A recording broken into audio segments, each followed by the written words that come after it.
Al ciudadano no le llega información, le llega una realidad completamente distorsionada. Yo creo que haría más daño una mayor agilidad en la respuesta y más tocar el bolsillo. Y hay algunos dirigentes de la derecha de este país que hacen ostentación del dinero público que le prestan a medios como Estado de Alarma TV, ¿no? No tienen ninguna, ningún empacho en que se les vea con Javier Negre, a partir un piñón, etcétera, y tampoco en que se sepa las cantidades que le están dando, ¿no? La labor principal de esos pseudo periodistas no está dentro del Congreso reventando ruedas o intentando grabar a un ministro en el baño, está en las calles. ¿Se plantea el Bueno, gobierno hacer algo más contundente para evitar que sigan floreciendo esos ultras disfrazados de periodistas y que sigan desarrollando esa labor allí por donde pasan?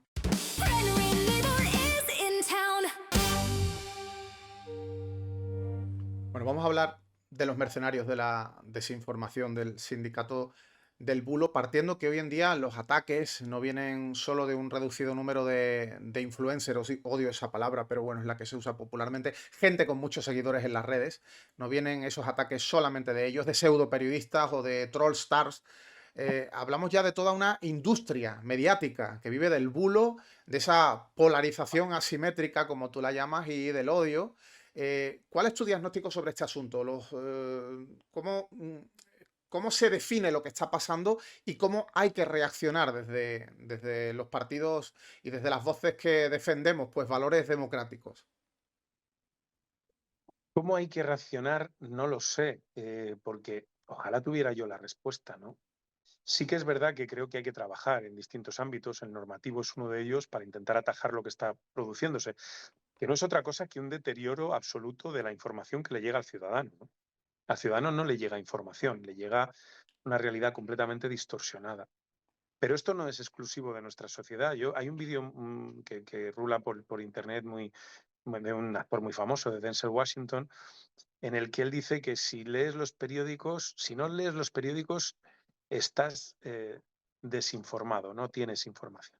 Pero si los lees, estás mal informado, misinformed, que se dice en inglés, ¿no?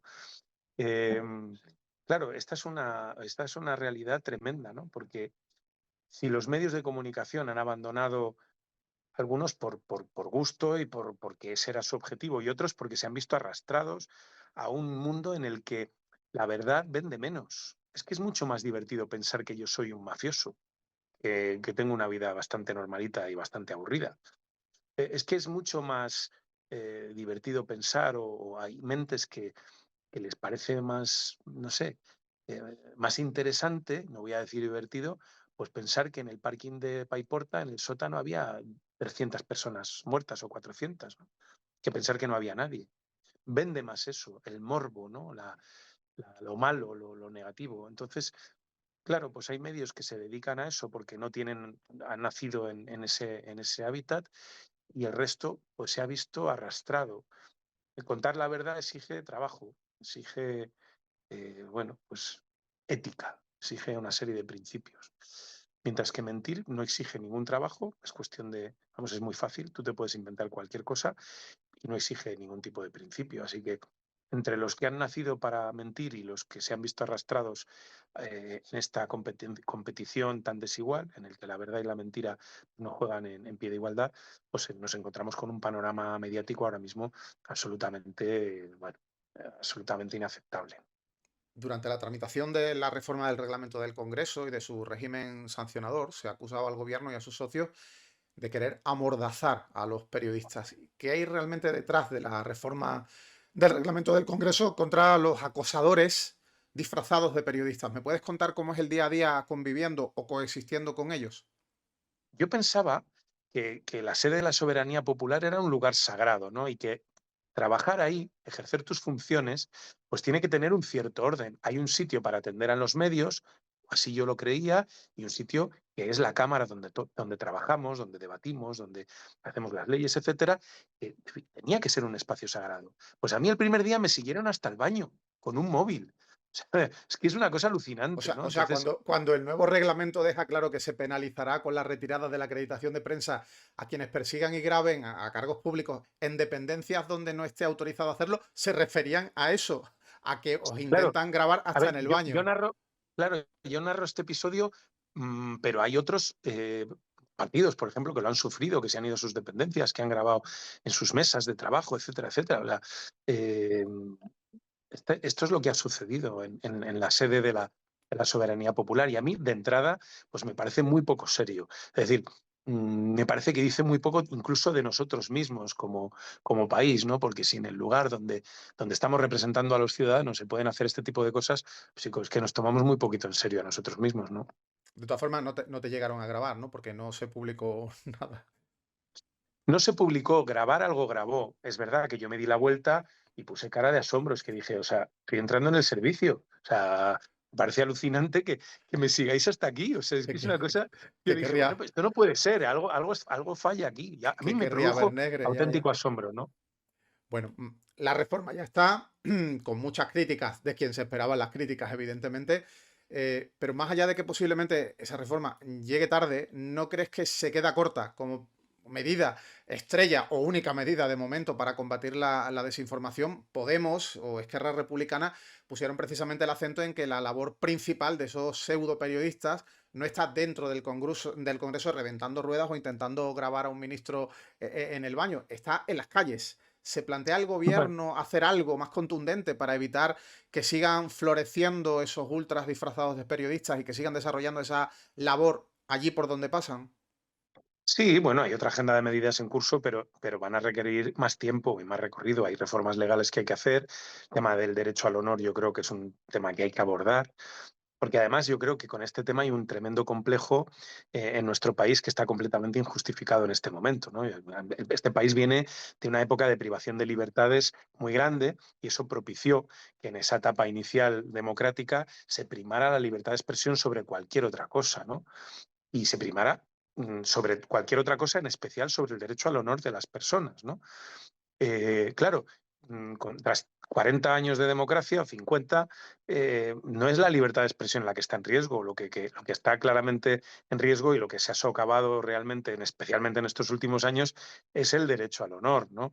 Entonces yo creo que hay que darle una vuelta a esa relación entre la libertad de expresión y el derecho al honor de las personas, porque mientras la libertad de expresión se ha convertido en un derecho absoluto sin limitaciones, el derecho al honor ha quedado restringido al mínimo y no digamos ya si ese derecho le corresponde a algún político, ¿no? Los políticos da la sensación de que no tenemos derecho al honor de ninguna clase, que se puede mentir absolutamente sobre nuestra vida, con todo lo que eso supone de menoscabo del propio sistema democrático, porque claro, si a un político le socava su honor de manera individual, la suma de eso es un descrédito de la política. No digo que todo el descrédito de la política, obviamente, tenga que ver con esto, que hay parte a la que contribuimos nosotros, ¿no? Pero creo que hay una parte completamente gratuita, que es la de la difamación, la de la calumnia, la de la injuria, etcétera, que tiene una regulación que es excesivamente laxa para los tiempos que corren, ¿no? Bueno, en la regulación del derecho al honor precisamente y en la jurisprudencia hay un poco una escala en cuanto a que cuanto más público eres como personaje, menos, digamos, derecho al honor tienes de alguna manera, porque a fin de cuentas es de lo que se trata, ¿no? Que es mucho más grave llamar a un vecino hijo de puta que llamárselo al presidente del gobierno y nadie concibe que Pedro Sánchez interponga una demanda judicial contra alguien por llamarlo hijo de puta. O sea, cuanto más es importante tu cargo, menos tendrías ese derecho al honor, salvo si eres el rey de España, evidentemente, que tenemos a alguien en la cárcel por decir ciertas cosas sobre el rey. Tú tienes, y tú eres abogado, conoces la Ley Orgánica de Protección del Derecho al Honor, Intimidad y la propia imagen, ¿tienes ideas de cómo consideras que habría que modificar esa ley para mejorar lo que tenemos y para mejorar las sentencias judiciales que se producen? No descendiendo al detalle, porque yo no estoy participando además para eso hay gente muy preparada en el Ministerio de Justicia y en los distintos departamentos que seguramente pondrán negro sobre blanco en esa reforma necesaria, sí en sus líneas generales. Es decir, primero yo creo que la respuesta desde el punto de vista procedimental es excesivamente lenta. Es decir, estamos combatiendo con herramientas del siglo XIX casi, o del XX unas dinámicas que son del siglo XXI. Hoy la calumnia, la injuria, la difamación, el daño al honor se produce muy rápido, se difunde muy rápido y la respuesta es muy lenta, ¿no? Por tanto, una de las cosas en las que hay que trabajar es en mecanismos, bien sea cautelares o bien sea de agilización procedimental, para que la respuesta sea mucho más ágil. En segundo lugar, yo creo que hay que primar un poco más el derecho al honor sobre la sacrosanta libertad de expresión y balancear un poquito más eso, ¿no? No tiene mucho sentido que seamos las personas públicas precisamente las que menos derecho al honor tenemos, cuando es precisamente a quien más daño se nos puede hacer. Es decir, yo no digo que insultar al vecino y llamarle hijo de puta no sea grave, porque creo que no se debe hacer en ningún caso, ¿no?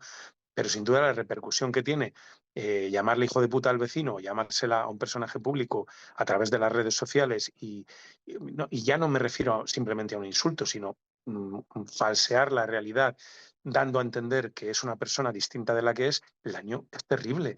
Y por tanto, no puede ser que la respuesta sea: se aguanta usted, es usted famoso, es usted político, eso va en el cargo. No, no puede ir en el cargo. Los cargos públicos tenemos familia, que muchas veces es una familia muy ajena a la política y sufren de una manera absolutamente indecible con lo que nos pasa a nosotros, ¿no? Para una hija no es nada agradable.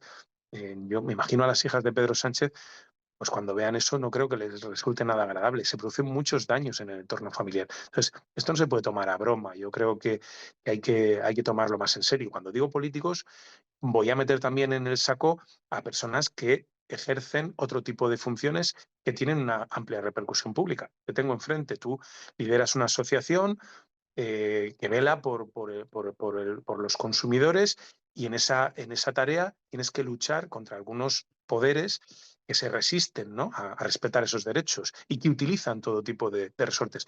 No parece razonable que tu derecho al honor no pueda estar en pie de igualdad, al menos con el de un ciudadano anónimo. Yo creo que esas son cosas que hay que equilibrar. En el ámbito penal, los delitos de injurias graves con publicidad, los delitos de calumnia. La calumnia tiene una pena máxima de 2 años de prisión. Si alguien dice que has lanzado una amenaza de muerte, eso es una calumnia, pero si alguien dice que has lanzado una amenaza de muerte, que has mandado sicarios a pegar una paliza, que eres el líder de una banda criminal dedicada al acoso y a la extorsión, es una suma de calumnias y la pena sería la misma. 2 años es el tope que plantea el Código Penal. ¿Tú crees que es suficiente la pena que tiene una calumnia para un ciudadano, para un político, para un ciudadano anónimo, para un periodista, cuando se monta una auténtica campaña de difamación que puede provocar incluso que te agredan por la calle? Yo soy víctima de ese tipo de difamaciones por parte de Vito Quiles, entre otros, y considero, particularmente en mi opinión, es que el delito de calumnias tiene una pena demasiado blanda en el Código Penal. A ver, es posible que tengas razón en cuanto a que la pena no es proporcionada al daño que en muchas ocasiones se produce. Y eso es algo que probablemente tengan que estudiar los penalistas a la hora de abordar la reforma. Pero te voy a contestar con mi reflexión, también como jurista que soy, en relación con las penas, ¿no? Eh, yo no soy un punitivista. No creo que la pena eh, sea lo primero que hay que mirar. Preferiría, yo creo que haría más daño una mayor agilidad en la respuesta y más tocar el bolsillo. Es decir, yo creo que hace más daño el bolsillo y que la respuesta sea inmediata. También la privación a esas personas de seguir difundiendo mensajes, etcétera. Yo creo que eso hace más daño. Yo creo que la pena en sí, por insuficiente que sea, no sé si se resolvería o contribuiría a resolver el problema elevando las penas. Bueno, medios con personas dedicadas sistemáticamente o muy habitualmente a la difamación o a lanzar bulos, están financiados con dinero público. Una de las cosas más graves, precisamente, que tiene ese sindicato del bulo, como yo lo llamo, es esa financiación con publicidad institucional a través de contratos menores adjudicados a dedo, con una enorme opacidad. Además, no sabemos cuál es la financiación de cada pseudo medio y cómo al final tiene dinero para pagarle a sus mercenarios, ¿no? Te voy a comentar algunos datos al respecto. Por ejemplo, en Castilla y León, OK Diario, entre 2019 y agosto de este año, ha recibido 602.000 euros. Mientras ardía la comunidad autónoma, se le adjudicaron 12.000 euros, no se sabe con qué motivo. El Ayuntamiento de Madrid, El Debate, que es otro medio bastante escorado a la derecha, concedió 150.000 euros a ese medio entre octubre de 2021 y 2023. El primer contrato a dedo que le dan al debate se produce justo a menos de un mes de su presentación pública. No podría argumentarse, desde luego, que era un medio de una enorme, no tirada, como se decía antiguamente, sino de una enorme viralidad o con muchísimos suscriptores o con muchísimas personas que visitaran su página web. En Murcia, en el gobierno de la región de Murcia, Es Diario recibe 55.000 euros entre el 2022 y el 2023. La Comunidad de Madrid, a Periodista Digital, el medio desde el que Bertrand Endongo lanza sus soflamas ultra. Bertrand Endongo es la persona que llama puta a Silvia Inchaurrondo desde su perfil en Twitter, por ejemplo, impunemente. Bueno, pues la Comunidad de Madrid le da a Periodista Digital 216.000 euros entre 2021 y 2023. ¿Cómo se puede consentir esto? ¿Qué se puede hacer legalmente para cambiar esto que está pasando? Bueno, yo creo que ahí lo que describes de entrada es una situación en la que es evidente que falta una regulación, ¿no? Porque de entrada pones un montón de ejemplos en los que más allá de la tendenciosidad de cada uno de los medios que citas, los hay que tienen una enorme difusión y una enorme audiencia, y otros que tienen una audiencia prácticamente residual, ¿no? Yo, por ejemplo, tengo una pequeña broma en Twitter con la Gaceta de Salamanca, que sabes que me dedica. Ha parado, no sé por qué. Últimamente llevo como 15 o 20 días sin el dedito para abajo, pero me dedica un dedito para abajo cada 5 días o así, ¿no? Y bueno, hace algunos análisis absolutamente delirantes, ¿no? Ni que yo estuviera todo el día, no sé, dañando Salamanca allí metido, ¿no? No da para tanto. Claro, luego compruebas que es un medio con una tirada y una difusión muy pequeña, pero recibe de la Junta de Castilla y León más de 1 millón de euros al año. Es decir, la Gaceta de Salamanca, el grueso de sus ingresos son procedentes de la Junta de Castilla y León. ¿Qué sentido tiene eso? Yo creo que eso es lo que hay que abordar y lo que hay que regular. También digo, no sé si me molesta más la opacidad o la ostentación. Es decir, es que hay algunos dirigentes de la derecha de este país que hacen ostentación del dinero público que le prestan a medios como Estado de Alarma TV, ¿no? No tienen ningún empacho en que se les vea con Javier Negre, a partir un piñón, etcétera, y tampoco en que se sepa las cantidades que le están dando, ¿no? Desde luego a mí me parece escandalosa las dos cosas. Si hay opacidad, pero desde luego la ostentación que hacen a la hora de financiar a este tipo de medios, ¿no?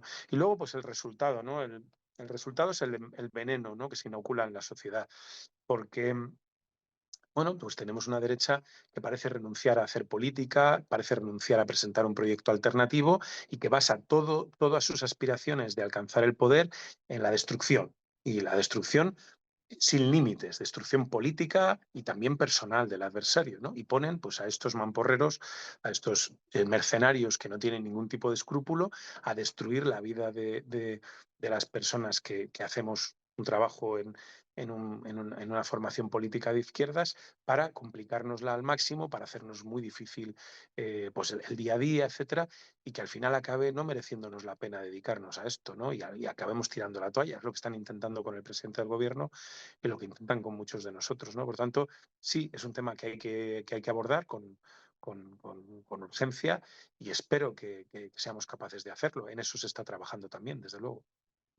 Con la publicidad institucional, desde luego, algo hay que hacer, no solamente la forma en la que se concede, donde se maltrata a medios que no son precisamente del espectro ideológico que le gusta al gobierno autonómico, municipal de turno, y se premia a esos medios que se sabe que van a trabajar a favor de sus intereses, hablando de ellos en positivo o lanzando campañas de difamación contra el rival político, pero también es importante la transparencia. Tenemos una normativa europea de libertad de los medios de comunicación que ya entró en vigor en agosto de 2025 de este año, pero España no tiene todavía el registro único de medios operativo porque no lo ha puesto ya en marcha el gobierno para que los ciudadanos puedan saber cuáles son los contratos de publicidad que adjudica cada gobierno de cada partido a distintos medios. Bueno, yo creo que en eso se está. De hecho, recientemente, bueno, se aprobó una batería de medidas en las que, entre otras cosas, también no solo se quería conocer la financiación pública de los medios, que no es el único problema, sino que también se quería saber quiénes están detrás de los medios.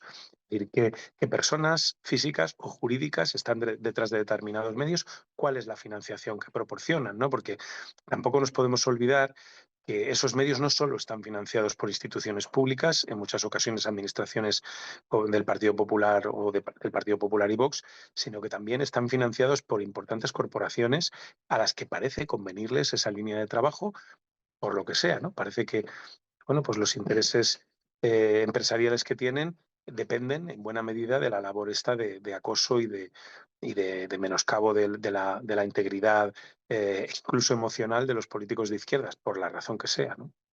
De ti han dicho esta gente que eres drogadicto, que continuamente bebes alcohol en fiestas a donde vas con prostitutas y por supuesto que cometes todo tipo de delitos, entre otros, bueno, pues trincar dinero público que escondes en Andorra.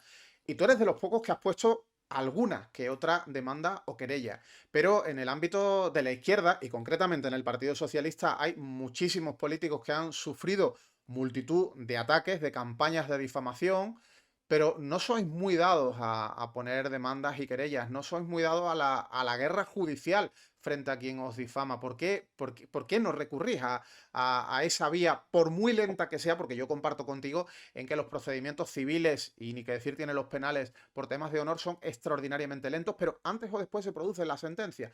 ¿Por qué en el Partido Socialista se va tampoco a tribunales por esto? Esto es muy personal, ¿no? Cada uno afronta estas realidades como puede, ¿no? Y hay gente que prefiere dejarlo correr, ¿no? Y que cree que de esta manera, pues a lo mejor le van a dejar más en paz y que si entra a la confrontación, pues no le van a dejar en paz, ¿no? Por tanto, yo respeto las decisiones que tome cada uno. Yo creo que hay que ir al juzgado. También digo, que si yo me dedicara a esto, no haría otra cosa. Es decir, yo podría tener un equipo jurídico permanentemente dedicado a interponer demandas. En este sentido, yo te veo funcionar y te admiro, ¿no? Porque, o sea, el tesón que tienes a la hora de no pasar ni media, pues es lo que a mí muchas veces me gustaría hacer, pero es que claro, no tengo ahora mismo capacidad para hacerlo, ¿no? Y Bueno, bueno, no al sé si final sería la... es buscar ratillo. Yo tengo ahora 21 procedimientos abiertos. También es verdad, te digo una cosa, también es verdad que en proporción tú recibes menos hate, ¿no? O sea, recibes mucho, pero es que yo el volumen de odio que recibo, el volumen de difamaciones y de calumnias que recibo, tú encima tienes la suerte de que ese volumen a veces lo concentran 3 o 4 personas. Tienes a uno, no sé si es en Murcia o en Almería, que Sí, la ha en cogido Murcia. contigo y que le da igual que le condenen. O sea, claro, Bueno, eso facilita las cosas, ¿no? Yo tengo una panoplia de no, no, individuos no, que se dedican a no, difamarme, no, no es, es no es tremendo, ¿no? exactamente, no es exactamente así. A ver, en el reparto de difamaciones, de insultos, de salvajada, como tú comprenderás, tú te tienes que llevar la parte que le toca a un ministro. Yo no soy más que el facuo. O sea, es lógico que a un cargo como el tuyo o a cualquier otro ministro del gobierno le lluevan ese tipo de insultos, de salvajadas, de mentiras por parte de esta gente, ¿no? En proporción a las que me puede caer a mí, pero yo no los tengo concentrados en unos cuantos. Lo que ocurre es que yo también soy selectivo a la hora de poner demandas y Bueno, querellas. Mira, yo, es selectivo y también hay alguno contumaz, ¿eh? bueno, Alguno hay que son alguno contumaz, algunos que parece que les gusta la reiteración bueno, ese señor que está o que no encantado aprenden, vamos. de lanzar insultos no aprende. Tiene una condena a 30.000 euros por decir que soy cocainómano. El murciano Raúl Alfonso Paredes, bueno, este señor que hace sus vídeos con la bandera de Franco de fondo, diciendo que es franquista y que a mí me odia porque según él soy comunista, este señor tiene ya 5 demandas por mi parte. Y la primera, con una sentencia firme, en breve va a pagar. Entre lo que me toca a mí por indemnización, a mi abogado y mi procurador, pues son cerca de 50.000 euros. Yo no sé qué pasará cuando reciba la notificación de la segunda y la tercera demanda y sepa que hay otras dos esperando. La última porque ha dicho que actuó como ETA, mandando cartas a empresarios para extorsionarlos. O sea, las probabilidades que tengo de ganar las demandas, no te voy a decir que sean del 100%, atendiendo a lo que Es dice el alta. derecho y la jurisprudencia, sí, ya veremos qué jueces me tocan, pero creo que es bastante alta la probabilidad de que le gane y con indemnizaciones que no son cualquier cosa, pero bueno, él sabrá. Pero yo soy selectivo a la hora de elegir a quién demando. Lo que pasa es que a veces también me lo juego a los dados. He puesto una demanda recientemente, estas cosas a veces las comento contigo en nuestras charlas de WhatsApp hablando sobre estos tipos. Hay una que la he puesto prácticamente a un tipo que no tiene seguidores, porque dijo auténticas barbaridades sobre mí, y no te voy a decir que lo elegí al azar, pero casi, casi, porque creo que esa sensación de impunidad que Hay tiene que mucha hacerlo. gente, esa sensación de Mm. impunidad, fruto de que los grandes dicen barbaridades y ven que no les pasa nada, o no les pasa gran cosa, hace que gentecilla, desde sus redes, algunos desde el anonimato y otros con perfiles con su nombre, te dicen una salvajada igual pensando, bueno, si se lo ha dicho Negre o si se Es lo ha dicho gratis. Quiles, se lo puedo decir yo también. Bueno, pues a alguno ya le llegará la lotería de la notificación judicial, ¿no? Pero yo creo que sería interesante que dentro de los distintos partidos que sufrís especialmente estas difamaciones, que sois el PSOE y que duda cabe Podemos e Izquierda Unida, os replantearais la estrategia judicial, porque creo que es la única forma de pararle. Yo he conseguido que en EDATV Negre diga en directo no hables de Rubén Sánchez. Y no porque yo sea un tipo que no tiene interés, según él era la excusa que ponía, es porque le preocupa que le ponga otra demanda porque ya le he ganado unas cuantas sentencias, ¿no? Ujú. Yo creo que esa estrategia de elegir a alguien al azar de entre los muchos que amparados en el anonimato a veces, pues bueno, te dicen una barbaridad, es buena. Yo he estado tentado incluso a seguirla, ¿no? Mira, ayer puse un tuit en el que ponía uno de los cariñitos que me dedican a diario. Ayer era, me gustaría que murieras atropellado por un tren. Bueno, yo puse, dije, bueno, voy a seleccionar uno de estos buenos cristianos que me dedican a estas cosas. Y el tipo no solo borró el tuit, sino que eliminó la cuenta, ¿no? Se ve que se dio cuenta de que bueno, que es una barbaridad tan grande que si a mí me da por irme a los tribunales, pues le metería un buen puro, ¿no? Entonces yo creo que es bueno para que la gente se tiente un poquito la ropa y se dé cuenta de que no puede decir esas cosas, que no somos de plástico, que somos de carne y hueso y que hay determinadas cosas que no pueden decir porque hacen daño. Hablando de anonimato, que creo que es importantísimo en torno al anonimato, decir cosas, ¿no? Una de ellas, destapar perfiles anónimos a partir de fuentes públicas, yo a veces lo he hecho. Hay veces que he tardado 10 minutos en localizar a un anónimo, saber exactamente quién era. Recuerdo que en un caso di con el DNI, con el domicilio de uno, hice públicos los datos. Me reservé evidentemente el domicilio y el DNI, pero hice público el nombre y apellidos y la ciudad en la que vivía. Automáticamente desapareció la cuenta, pero horas después me escribió la madre del tipo. Y era un crío joven en tratamiento psicológico, con problemas importantes, y lo primero que me dijo la madre fue, te pido perdón, Vox está contaminando a mi hijo desde hace años. Y dice barbaridades por el discurso de Vox, que se lo cree. Barbaridades bastante potentes las que lanzaba, incluidas amenazas, ¿no?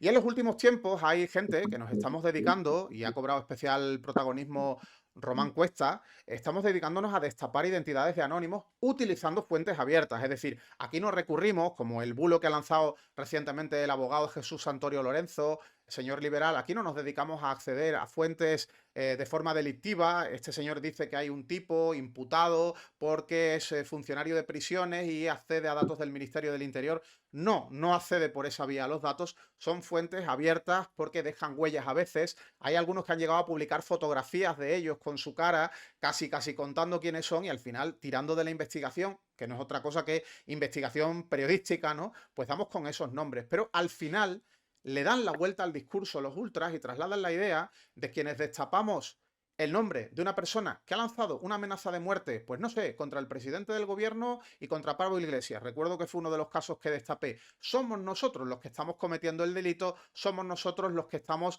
intentando, pues bueno, coartar la libertad de expresión, hacer barbaridades y somos los que perseguimos al disidente, como ellos se autodenominan, disidentes dedicados a amenazar de muerte, ¿no? ¿Qué opinión te merece a ti algo que está en el debate de la prohibición del uso de cuentas anónimas? Es decir, la obligación de registrarnos con nombres y apellidos en las redes y además tener que decir públicamente nuestro nombre y apellido. A ver, empezabas contando un episodio que a ti te ha sucedido de un chaval que te dijo barbaridades y acabaste pues contactando con la madre y tal. Yo de estas me han pasado unas cuantas, ¿no? Eh, y es tremendo, ¿no? El daño tan enorme que está haciendo la extrema derecha en determinadas cabezas, ¿no? Em, bueno, yo hace unos días, hace unas fechas, este verano, se publicaron los teléfonos de varios miembros del gobierno, entre otros el mío. Ya lo había hecho Alvise en alguna ocasión, ¿no? Entonces se produce un aluvión de llamadas, de mensajes, etcétera. Y en uno de esos mensajes, por cierto, respecto del daño que hacen, las dos personas que lo han hecho han sido detenidas, están en prisión, están acusadas de un delito de terrorismo. Fíjate tú la gracia, lo barata que les va a salir. Y eran dos chavales jóvenes, ¿no? A los que, bueno, pues se ha inoculado el odio de esta manera. Y una de las personas que me empezó a mandar mensajes fue un chaval jovencito, ¿no? La mayor parte de las veces yo lo que hacía era bloquear, no leía los mensajes, tal, pero con este chaval intenté entablar una conversación y al final la conversación fue razonable, ¿no? Y bueno, pero te das cuenta de hasta qué punto pues a críos que están en plena formación se les llega a introducir el odio a través de falacias, de falsedades. ¿Qué es lo que se pretende con eso, no? Al final están utilizando a esta gente como carne de cañón. Es decir, Santiago Abascal solo defiende sus privilegios, no está defendiendo al pueblo español, ni defiende a la nación, ni nada de eso. Defiende vivir como vive desde tiempo inmemorial y ahora ha encontrado un vehículo que es calentar a la gente, calentar a la clase trabajadora en algunos aspectos sobre problemas que existen en sus barrios, que se magnifican, etcétera, o que se crean directamente y utilizarles para perpetuar privilegios, ¿eh? Porque esa gente no se da cuenta de que realmente pues, a estos tipos les importa nada su vida, no les importa su bienestar, les importa el suyo propio, no están para defenderlo. Y por tanto, bueno, pues esto es grave porque está dañando nuestra democracia, está dañando nuestras instituciones gravemente y está infundiendo el odio en mucha gente, ¿no? Y por eso a mí, particularmente, me parece bien lo que labores como la que está realizando Román en redes, ¿no? Yo creo que es importante desenmascarar a la gente que se dedica a difundir el odio. Es importante y es positivo, ¿no? Eh, ese derecho al anonimato, pues no sé dónde está escrito, no sé si realmente existe, no sé si uno puede, no sé, porque como las redes es un fenómeno bastante nuevo, lo que sí sé es que si uno se dedica a insultar, odiar, difamar, calumniar, etcétera, debe ser consecuente con lo que dice. Por tanto, no debería tener ningún problema en que se supiera quién lo dice. Es más, yo creo que debería ser obligado. Entonces, bueno, esta labor que realiza Román y que realizáis las personas que os dedicáis a desenmascarar a este tipo de personajes, a mí me parece que es una buena labor, es una labor loable y que, desde luego, por ejemplo, a Román pues le está saliendo muy cara, porque ahí tienes a algunos elementos fascistas que le están acosando y le están intentando agredir o agrediendo. Y yo, desde luego, he expresado públicamente mi solidaridad con él